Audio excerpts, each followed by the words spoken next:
Saudara-saudari, marilah kita mendengarkan renungan dengan judul Jangan Tinggi Hati,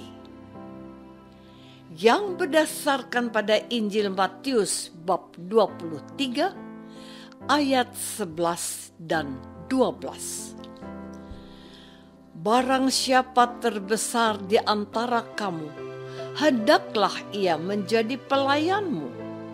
Dan barang siapa meninggikan diri, ia akan direndahkan. Dan barang siapa merendahkan diri, ia akan ditinggikan. Dalam nama Bapa dan Putra dan Roh Kudus. Amin. Saudara-saudari terkasih dalam nama Tuhan Yesus Kristus.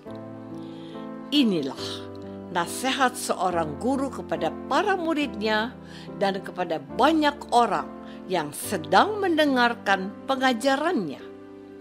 Tuhan Yesus menghendaki mereka untuk jangan tinggi hati. Yesus mau mereka tidak berperilaku seperti apa yang diperbuat oleh ahli-ahli Taurat dan orang-orang Farisi. Bahwa mereka mengajarkan hukum Taurat itu harus ditaati. Tetapi sayangnya mereka itu hanya bisa ngomong tetapi tidak melakukannya sendiri. Mereka menjadikan diri mereka orang penting dan suci dengan memamerkannya di depan orang banyak supaya dipuja-puji orang.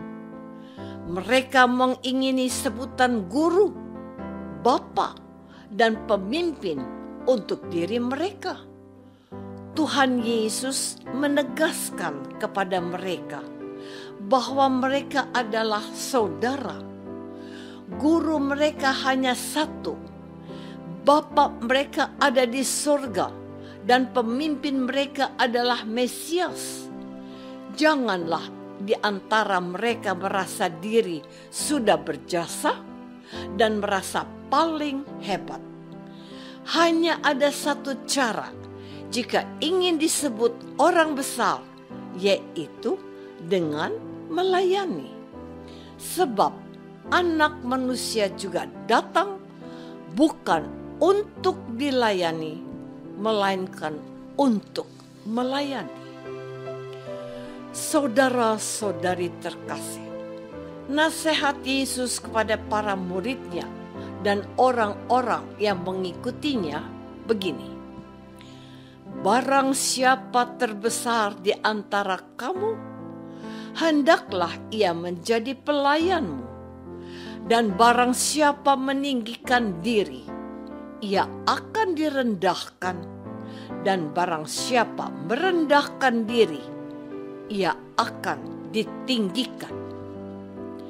Perbincangan para politisi dan pengamat politik serta mereka yang bijaksana menegaskan bahwa seorang pemimpin itu haruslah melayani rakyatnya. Dalam pelantikannya sebagai Presiden ke-8 negara Republik Indonesia, beliau berkata, "Saya akan menepati sumpah dan janji saya sebagai Presiden Republik Indonesia dan akan mensejahterakan seluruh rakyat Indonesia." Pernyataan ini memberikan arah berpikir yang patut dihargai. Di awal pemerintahannya, beliau menegaskan akan menjadi presiden bagi yang memilihnya dan juga mereka yang tidak memilihnya. Sebagai kepala negara, beliau menyusun kabinet merah putih yang gemuk dengan tujuan bisa melayani segala aspek kepentingan yang bisa melayani kebutuhan masyarakat.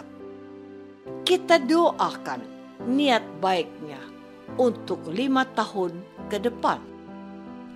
Saudara-saudari terkasih, pada hari ini Tuhan Yesus memberikan bukan saja nasihat, melainkan juga kewaspadaan terhadap kemunafikan orang-orang yang merasa sudah besar dan merasa menjadi orang penting seperti orang-orang Farisi dan ahli-ahli Taurat.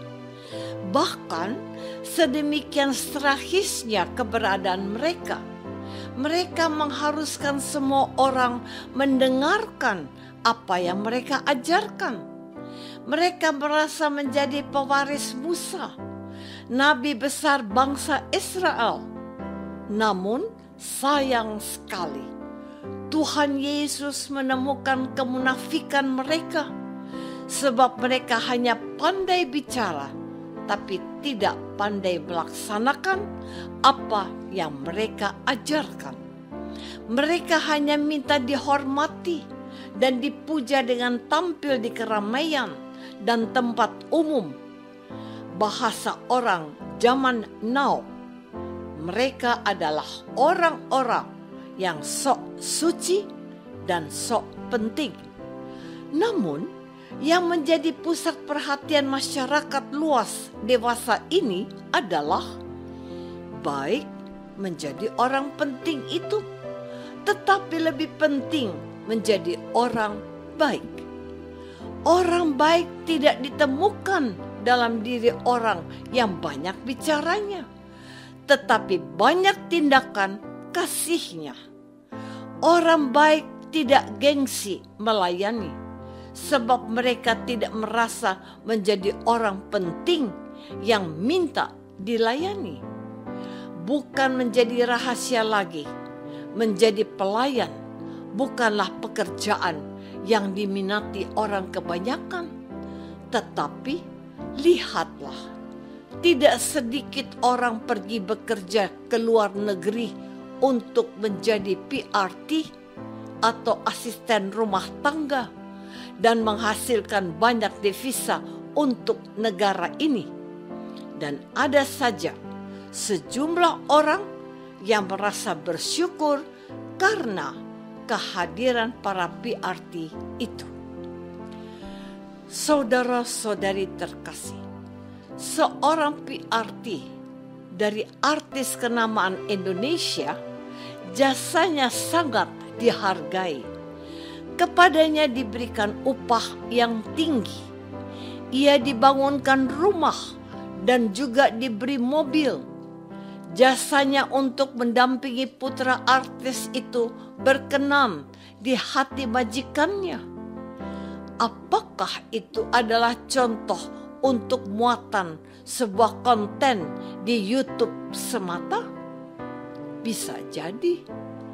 Namun saya melihat sisi baiknya. Menghargai pekerjaan melayani seorang PRT haruslah mulai dibiasakan.